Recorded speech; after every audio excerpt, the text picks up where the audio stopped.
Legends of War here, and today we've got another tier list, this time covering the unit roster for the Dark Elves.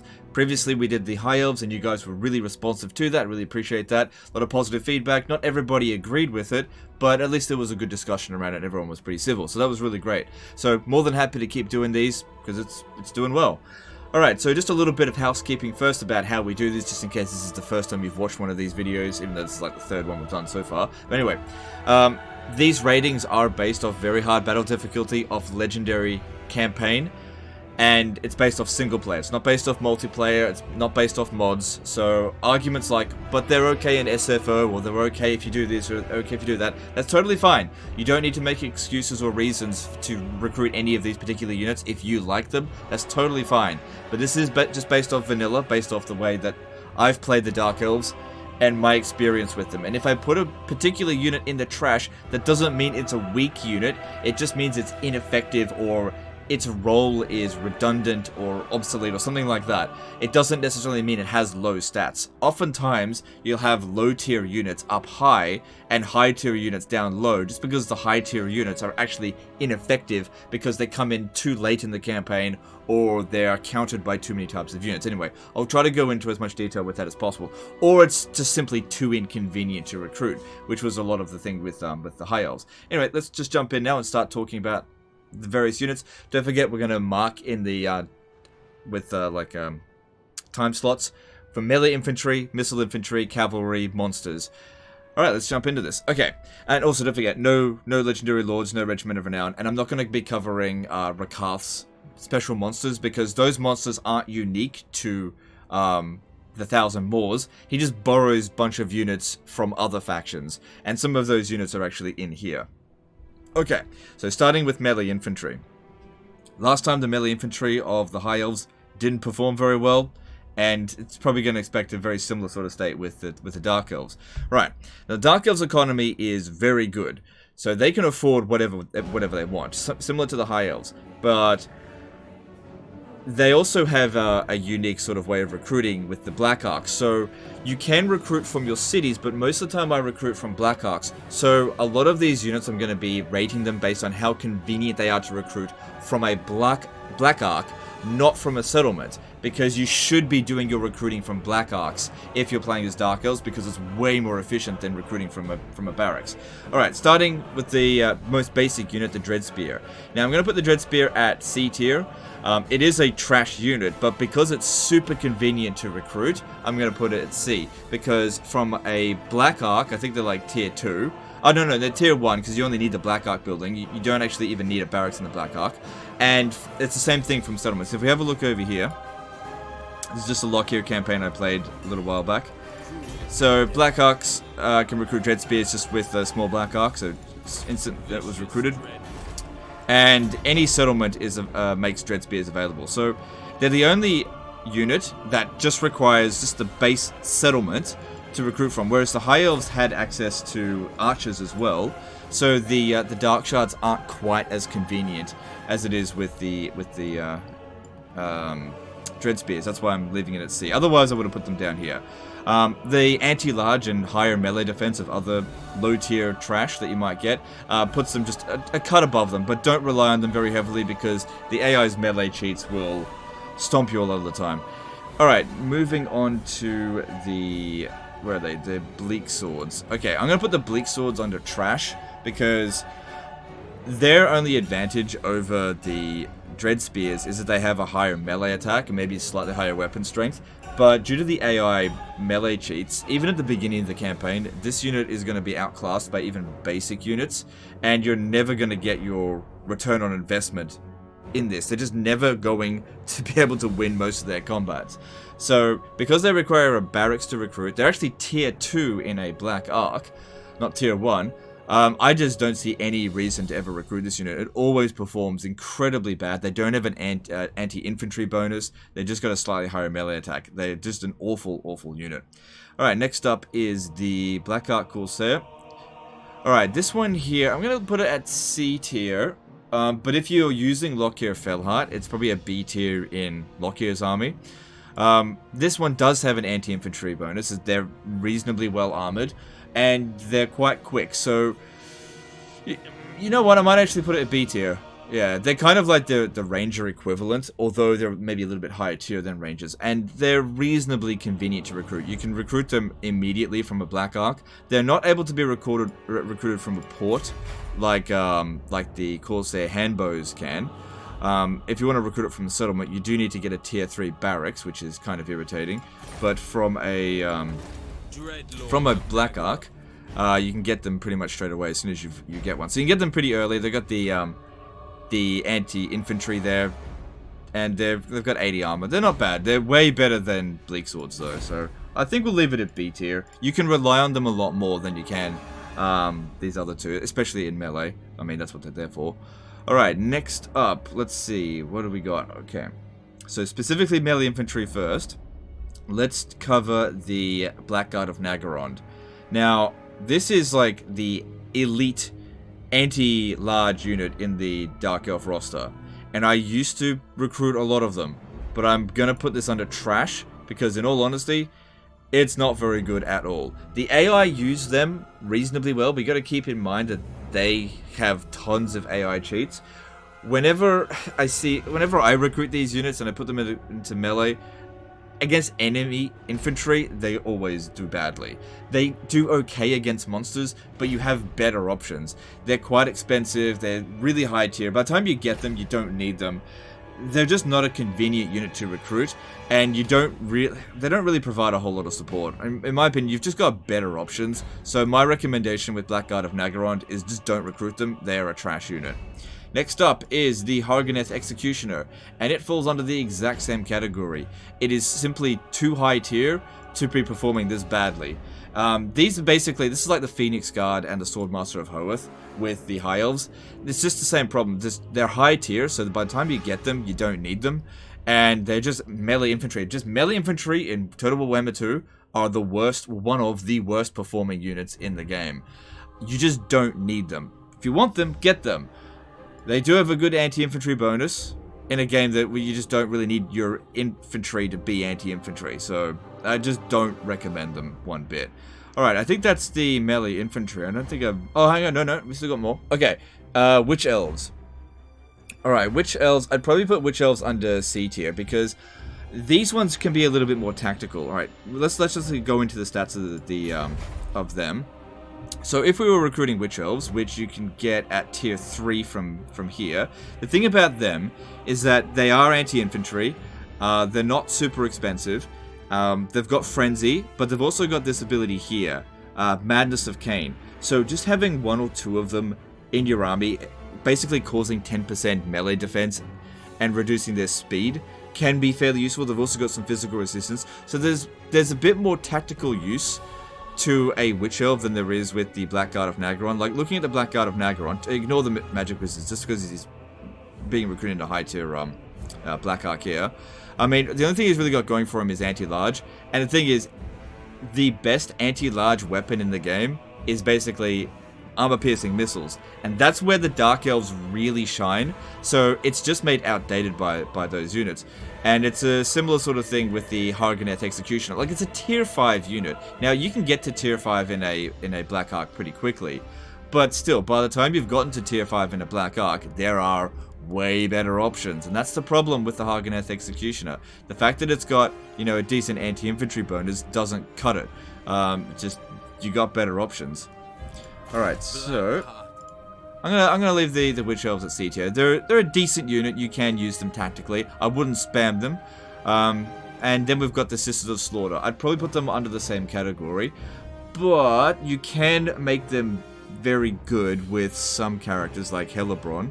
So maybe I could put them at B tier. You can do a fair bit with Sisters of Slaughter. They're much better fighters than these guys here if you use them well.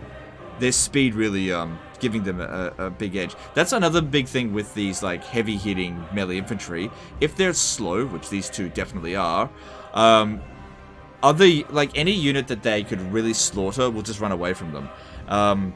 Whereas any unit that wants to go into a fight with them, well, they can't run away from either. So speed is very important for a melee infantry unit. You might not think it, but it actually is. Especially if they're supposed to dish out damage.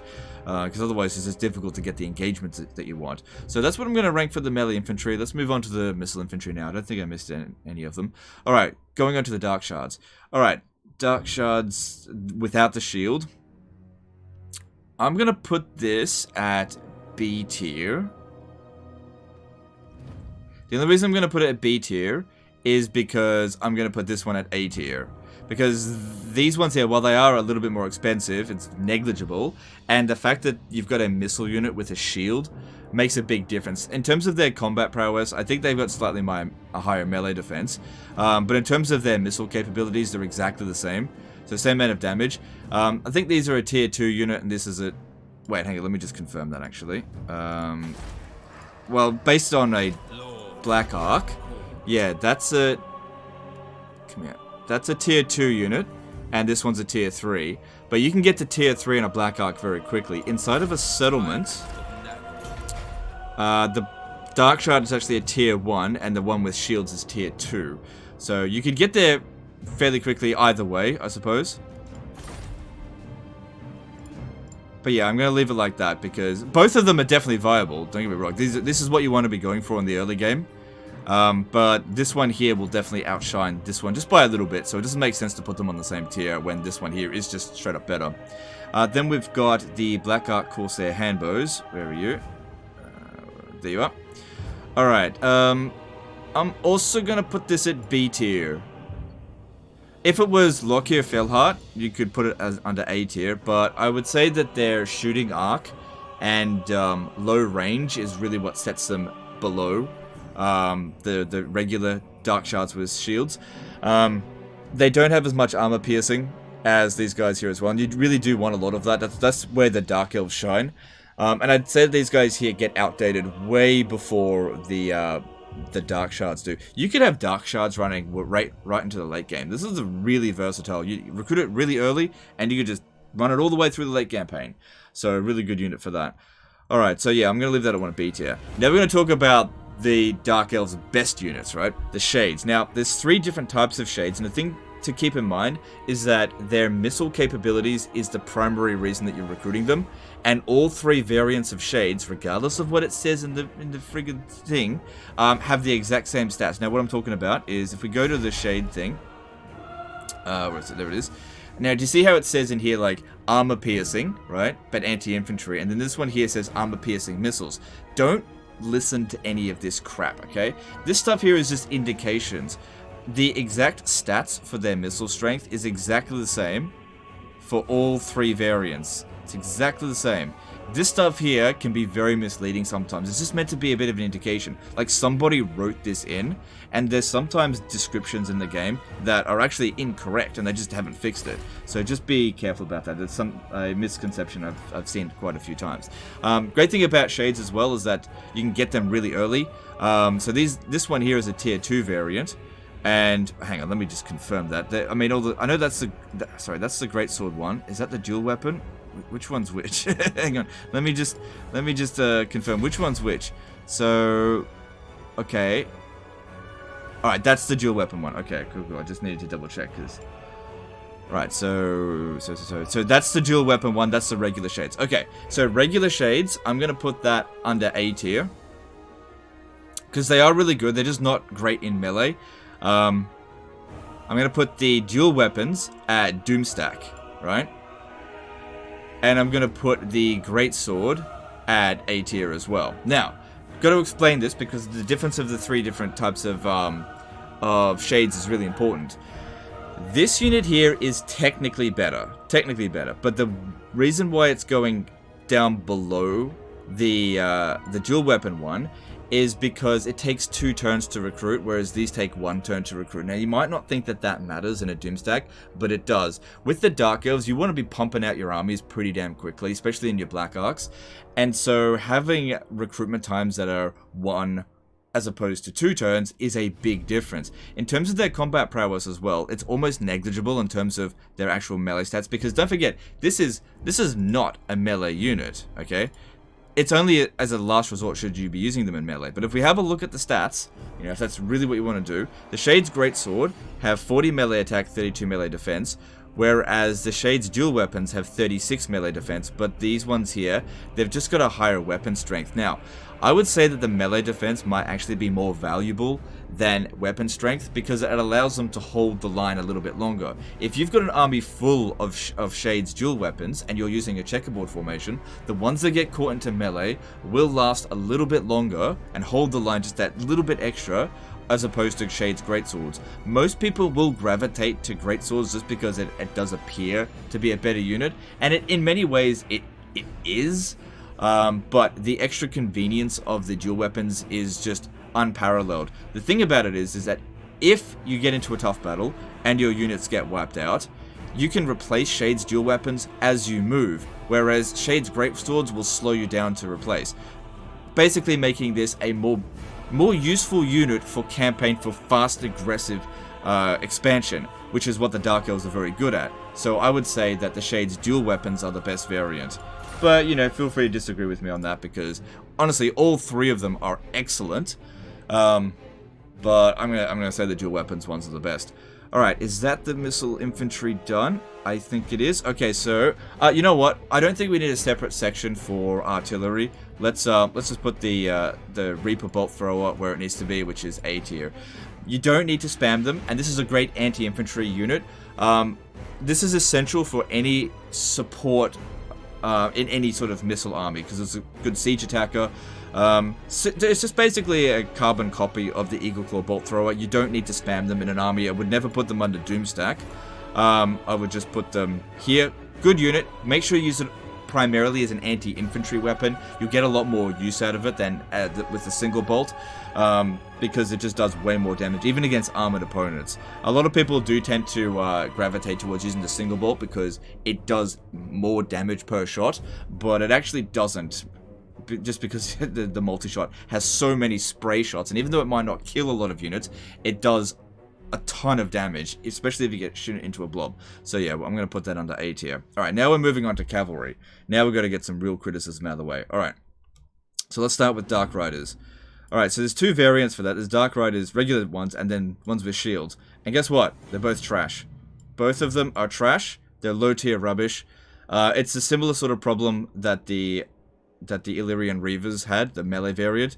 They just are unable to dish out any serious damage. Their only real advantage is that they're fast. You can use them to run down already broken units, but it's just not an essential thing for you to do as the Dark Elves, especially if you're using a missile-based army. You've just got better options. And another thing is that it's also very inconvenient to recruit them, because you've got to build a separate building that's just doesn't have great units in it, so it's just not something that I ever prioritize. It's same thing with the High Elves. It's just they suffer from the same problem.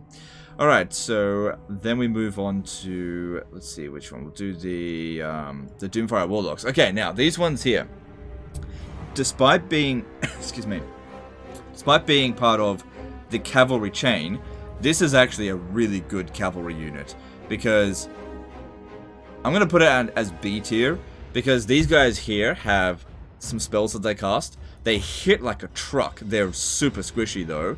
But anything that these guys here were supposed to do, these ones here do it way better. They're fast, they hit hard, they die quick, and they've got some support abilities. So I would never ever spam this unit, but you could use it in battle, and it can be very effective if you micro them correctly. This is a good cavalry unit because it's got multiple things that it can do, but keep it well away from anything particular armored or anything heavy hitting. This is only supposed to be like a shock troop. You hit it in at the units that are supposed to break, and then it just dishes out damage really quickly. But again, one of the squishiest units in the game. You've got to be very careful with them. Okay, next up are Dread Knights. Okay, Dread Knights. So well, the cold one. Okay, this is the cold one spear ones, and that's the Dread Knight there. Okay, guess what? Both of them are trash. This one's a tier 4 unit, this one's a tier 5. Actually, let me just confirm that. Alright, where are you? It's not part of the cavalry chain, it is part of... Yeah, there's the cold one Knights, tier 4, and that's the Dread Knight there. So this is part of... that's... yeah, that one there. I think it's the same with the Black Ark. Is that correct? Yeah, it's the same with the Black Ark. There it is. So, for tier 4 and tier 5 units, these are utter rubbish. Absolute crap. They're slow, they have smaller entity numbers than other cavalry type units, and they fight like absolute rubbish, and the worst thing about them is that they cause rampage. Primal Instincts, which is the most anti-player crap in the game. Basically, as soon as these guys start taking damage, they'll go rampage, and you could just kiss the fucking unit goodbye, because they'll be uncontrollable from then on. Any unit that does this, like especially for a cavalry unit, is complete fucking rubbish. These are one of the worst units in the Dark Elf roster, and primarily because of rampage. Do not recommend recruiting these units under any circumstance. They are utter rubbish. In fact, we should have a lower tier down here called fucking crap, and that's where these guys should go. They are the worst units in the Dark Elf roster. Absolute trash. So I really want to make that clear how bad these units are. You know, not only do they have to deal with the enemy melee cheats, they're not fast, they cause rampage, they're just bad fighters all around. And for tier 4 and tier 5, these should not be at tier 4 or 5. Like, the Cold One Dreadnoughts honestly should be tier 3, and this one should be tier 2. Because beyond that point, I would just never recruit these fucking crap units. I swear in a fair bit because I hate them. They're absolute crap. Alright, next up is, let's see. Let's go with, let's do some chariots. Alright, Cold One chariots here. These are not great because they're kind of slow, comparatively. They got a missile attack. They can do alright. I'm not going to put them at trash tier. I think I'm going to put them at C tier. I think these are tier 4. Is that correct? Let me just confirm that. Aren't they? Yeah, they're tier 4. So, I don't know. Their stats are okay. There's nothing wrong with them. It's just that they're... I think that they don't belong at tier 4. They really belong at like tier 3 or even tier 2. But, you know, if you micro them correctly, chariot units can be very good. Especially because it's also got, you know, some extra ammunition as well. And here's the big problem though, Primal Instincts. Now, it's not that big of a deal with a chariot unit because chariots, at least whenever I use them, I don't find that they get wrecked to the same degree as cavalry. It's harder for the AI to hit them, because if they're using missiles at you, they're usually pretty bad at hitting you, and if they're in melee, because you've got fewer entities, it's actually harder for them to hit. And every time that you charge in, you do significantly more damage than individual one of the Cold One Knights. So I'd say that the Cold One chariots are okay, but yeah, the rampage definitely sets them down significantly. So I definitely wouldn't prioritize getting them, but if you like chariots, that's definitely a choice, but not the choice I would go for. Which brings me to the next one, which is the Scourge Runner Chariot, which is actually a lower tier chariot unit than the Cold One Knights. Now, this one here is actually A tier. This is a good chariot unit. It's tier 3. It's got like a ballista, long-range ballista attack that's anti-large. Its melee attack is anti-infantry. It's really versatile. It's not overly expensive. This is a good... and I don't think it goes rampage either. Let me just confirm that. Looking at this unit, I'm pretty sure it doesn't rampage. Why is this tier 3, which is clearly better than this? Is it just because there's some higher numbers in here? Is that it? I mean, what's higher number? I mean, it's got lower range. This one's got 150 range. Ammunition 24. Ammunition 24. Charge bonus 50. Charge bonus 40. Okay, so lower charge bonus, but that's okay. Weapon strength 40 with anti-infantry. This one here, weapon strength 44, but it also has armor piercing. Melee attack 30 to 29 compared to 30 to 29. How is this tier 4? And this is tier 3. This is also faster, 84 speed compared to 73 speed. And this one's got a speed boost. Armor 110 versus armor 80. Okay, so it's slightly more armored. And I guess they do have a lot more health. But that shouldn't really matter. When these guys here, their missile attack alone is able to do their worth, whereas this one here, is pushing it to do it, because this one's missile attack is really strong. So yeah, if you're looking for a chariot unit to put in your Dark Elf army, highly recommended getting the Scourge Runner Chariot. It's actually a really good unit. Now, if you're playing as Rakath, you could doomstack them, but I'd be very careful about that. There's situations where that is a bit iffy with them. So yeah, I'm going to put them as A tier. Really good unit, quite like them. Alright, are we almost done with cavalry? Okay, they've got one missile cavalry, which is the Dark Riders with repeating crossbow. Now, this is a missile cavalry unit, and it's trash. It is absolute rubbish, because, just going back to this, You're required to build this piece of crap building, and these ones here, they don't fire from all directions, so they're inferior to Illyrian Reaver archers. They don't have particularly good range.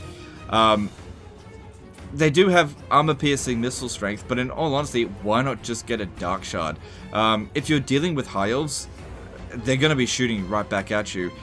These guys here get slaughtered very quickly. So for the enemies that you could potentially go up against, this is a very sort of difficult unit to use because you can't like fire while running away. That's a big disadvantage for a horse archer unit. So it can only fire while moving if it's shooting towards something, and the AI is usually walking towards you as well, so you're only going to be able to utilize that for a short time before they fire back. So I would say that, yeah, look, there's a missile unit, that's an armor-piercing missile unit in here that enters the trash tier, because this is not a good unit. It doesn't operate very well at all. If it had 360-degree range of fire, then I'd probably put it as maybe B tier, because its range is a bit low. But because it doesn't do that, it's a very bad unit. They're very easy to beat. Whenever I see the AI bring a lot of these, they almost never do a good job with them, because it's not a good unit. Alright, now we're on to monsters. Okay, let's start with the Harpies. Trash. Okay, do I really need to go into it? No? Okay, let's move on. Alright, Manticores. Manticores are trash. Do I need to get into it? No? Okay, look. The Manticore, the reason why it's trash is because of Rampage. Rampage is just a horrible, horrible ability, quote-unquote. And also, why is it a tier 4 unit? It doesn't belong at tier 4 because it's rubbish, absolute rubbish. Look, the thing is, if you're comparing it to the High Elves, right? The High Elves have... The High Elf equivalent is like an Eagle, right? The Eagles are recruited at tier 2. They don't Rampage. You can swoop at these guys, but I can't tell you how many times. Like, something is like a Feral Manticore is maybe 20% damaged, and then it just rampages, and then it just dies because you couldn't micro it properly. So this is really an autopilot unit that you should really try to keep out of important fights, or use it as a use it as some sort of sacrifice unit, because it is an awful performing unit if you want to try to get any efficiency out of it. They've let me down so many times, and it's really just because of Rampage. If Rampage had like a higher threshold where it wouldn't trigger until you were at like 30% health minimum, then it might be okay. But the Rampage can trigger very early with them, and it can be very frustrating when you've got these units. They just go Rampage and then charge straight into a unit of spears and just die instantly, essentially. Very bad unit, don't recommend them at all. Alright, Medusas. Okay, I just gotta get... I think that's the on-foot variant. This one's the Bloodrack Shrine. Okay, now this one... Let's talk about this one here first, because that's a tier 5 unit. I think it's okay. Its speed definitely lets them down, whereas this one here is pretty good for cycle charging. I think I'm going to put this one at B tier. You can do a fair bit with it, and it's a good support unit as well, because it provides a buff around surrounding units, and it is also a missile unit. But I think the main thing is that it doesn't really belong at tier 5. But I don't think it's a bad unit, that Medusa. But this Medusa here, I'd put that under A tier. You could use a Doomstack of this. Well, not Doomstack. You could use a spam of them, and in the relatively early game do okay. Because let's have a look at when you can get them from here. So Medusas are recruited from this one here. So there's the Bloodrack Shrine, and regular Medusas are there. So they are a tier 4 unit. That's not... Maybe they... I don't feel like they should be tier 4. I feel like they should be tier 3. So... I don't know if it belongs in A tier, now that I think about it. Maybe I should bump them both down a little bit. Because that's tier 5, and that, like I said, it doesn't perform at tier 5 level, but that's putting them in same sort of tier with Cold One Chariots. Yeah, I think I'll leave it at that with them, because they're good, but I don't think they belong in the A tier. These are for really high performing units. Okay, yeah, I'd probably leave it at that. Okay, and now we've got these units here. Hydra, Doomstack. Hydras are really good. Really, really good. One of my favorite monster units from the Dark Elves. In fact, my favorite unit of the monster unit from the Dark Elves, because the thing that makes the Hydra so good is regeneration. They're not necessarily the best fighters ever, but the fact that you can use their breath attacks to burn away infantry very easily, and their breath attacks actually are a lot easier to use than dragon breath attacks, because where a dragon is shooting down and it like hits one blob area, these guys can shoot down an entire line. So I oftentimes get way more kills on Hydras than I do on like Black Dragons. So I find that their breath attacks and even their melee attack is really quite good. So this is an anti-infantry weapon, definitely. You're really going to struggle with lots of anti-large monsters. So if you're going up against a bunch of Carnosaurs, Hydras are not the right unit to bring. But also the fact that they've got loads of regeneration, because they've got a lot of hit points, is very good. They have relatively low armor for a monster, but that doesn't really seem to hurt them that much, unless you go up against a lot of missiles.